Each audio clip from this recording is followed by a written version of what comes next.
Well, hello, everybody. That's Lynn About Town, Lynn Positon from Consumer Energy Solutions in Clearwater, Florida. And we are having our show called The Talk of the Town, and we're bringing it to you live. And some of you are driving home from work, and we'd like you to know that we're trying to bring you something that's a little different, a little bit good newsy, a little bit feel good. Walking on Sunshine's like a song that always has uplifted me and been my kind of signature song. So hopefully you enjoyed that. That's Katrina and the Waves, by the way. Anyway, I just returned from our nation's capital, Washington, D.C. And I want to thank my wonderful boss, patriot, humanitarian, Patrick Clouden, for sending me on this amazing journey that I was on for the last week. I joined a bunch of very wonderful people. The word coalition is a very, very good word. If you haven't looked it up, you probably should, because coalescing and joining together and joining forces, you unite, and with power, of a big group, you can get things done. And in Washington, D.C., that is rather needed because we have very powerful people, people that are career politicians getting things done, and sometimes the only way to really get them to hear you is to have the numbers, have the votes, have the people behind you. And so coalitions join together people of a like-minded nature, and they get together on an issue or three, and they make smart people listen to them. And that is how our government works, basically. There's a lot of rumor and bad things to say about the government, but we're not going to do that today because my trip to D.C. was very uplifting. I was there in DuPont Circle area staying, and I was at the Omni Shore. By the way, it was built in the 1930s, and it is a beautiful hotel, and it is huge.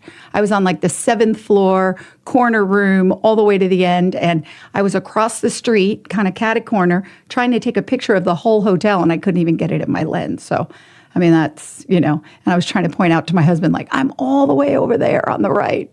But anyway, the Omni Shoreham hosted an event called the Faith and Freedom Coalition put on, called the Road to Majority. Now, for those listening who are not of a Republican nature, I just want to let you know that putting people together in a group that are, like-minded on an important issue, let's say drug education, drug awareness, the awareness of keeping people off of drugs or the rehabilitation of drugs. We have the opioid crisis in America. So you can and you should be willing to reach out and listen to others, because these important issues that really change the social order of things, or the safety of our society, or your children, or the future for your children or your community, are points of which you need to sometimes put other things aside, other opinions, whether they be negative or rumor, propaganda, things you may have heard, and look at the person representing these key issues, these issues that are vital. And my advice to you is that you should show up at a meeting of something like that, something that hits your heart and your passion. I've made so many good friends doing that with regards to the drug issue. My good friend and the executive director of Drug Free America Foundation, for instance, Amy Ronshausen. Shout out to Amy. Hi, Amy. Hope you're listening. She's an amazing girl and super intelligent. And we got together in 2014. We met for the first time. And it was regarding awareness on marijuana, today's marijuana, because the states, one by one, are faced with voting in per ballot certain things regarding marijuana, whether it's marijuana legalization for medical nature or full-on legalization. But how can you know about that unless you go to some meetings? Because we're all very busy, right? So, for instance, Amy and I became very good friends on that issue. Now, we go to different churches. We have different walks of life. We're even technically a different generation, if you will. And we are really good friends. And the issue that was most important to us brought us together. For instance, Lisa Savaretti, who runs My Hope Chest. Again, different walks of life. But when I found out what her nonprofit did, which was provide breast reconstruction surgery for underinsured and uninsured women all over the country and Tampa area first, I was like, of course I need to know you. I need to know more about your organization because it is important and it's not being brought up enough. So what I found in Washington was that your leaders, your congressmen, your senators, they are approachable. They are and want to hear from their constituents. So I'm hoping that people listening feel a little more empowered than maybe they were this morning and realize that you can do that. Here's a perfect example. So we're here at this conference, the Faith and Freedom Coalition Conference, and I'm meeting the Little Sisters of the Poor. I'm meeting rabbis. I'm meeting priests. I'm meeting evangelical Christians. I'm meeting people from politics. And every one of us had the same, agenda when it came to freedoms for our country, getting out the vote. What else? The importance of the stability of the family for children and the future.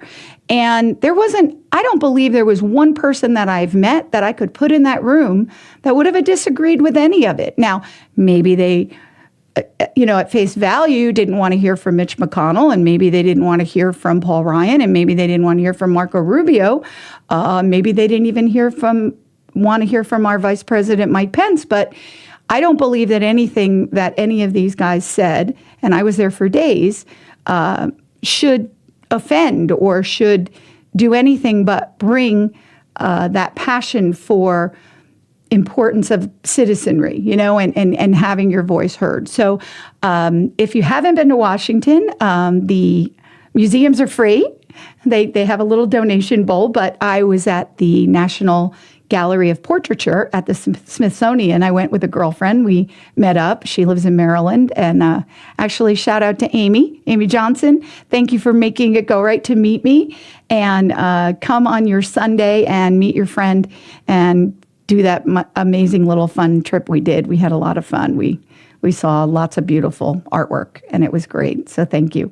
So that is mainly my message for that area. And I went up to my room at one point, and everyone who knows me knows I'm a little crafter and sometimes a little, out there in my ways of communicating. But I made these signs. I just got motivated to make these signs, and I brought them down. We had a Patriots Gala dinner at the last night, and Vice President Pence did address our group, and it was quite a nice experience to be part of that.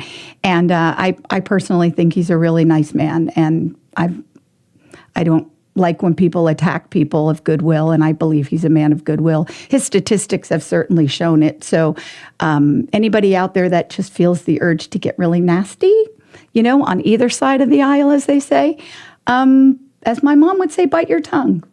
I don't think you really have thought it all through, and that maybe you just could take a little look at maybe someone having an opinion or being nasty and, vocal and verbal and Twitter actioned against you and how that would feel. So there you go. That's my message for that. We can all be a little humbled by that and try to a little decorum and a little manners and a little respect for those who are in service in many regards. So I made these signs, and they say, "I love my faith and freedom," because, the name of the conference was Faith and Freedom, but I loved that you can have this mean whatever it means to you, and that I brought it to the dinner, and I had them in a little discreet gift bag and under the table. And at one point, my table, I said, "Would you guys like to take a picture?" And I held them up, and all of a sudden people were coming around going, "Can I use that sign? Can I use that sign? Where did you get it?" And I said, "I made it." And just that alone, I noticed that women, were like, "Wow, that's so cute," or "You really did that?" And I'm like, "Yeah, that's what I did on my break." I went up to the room and made signs in Lynn form. But it just taught me a lesson too, that it was also like a little bit of a crowd pleaser, but also it broke the ice, and again, the smiles were flying. So another message I would like to leave with everybody: if you can leave someone smiling, you've probably done a good service to your fellow man. So I try to do that. I do try to live that way.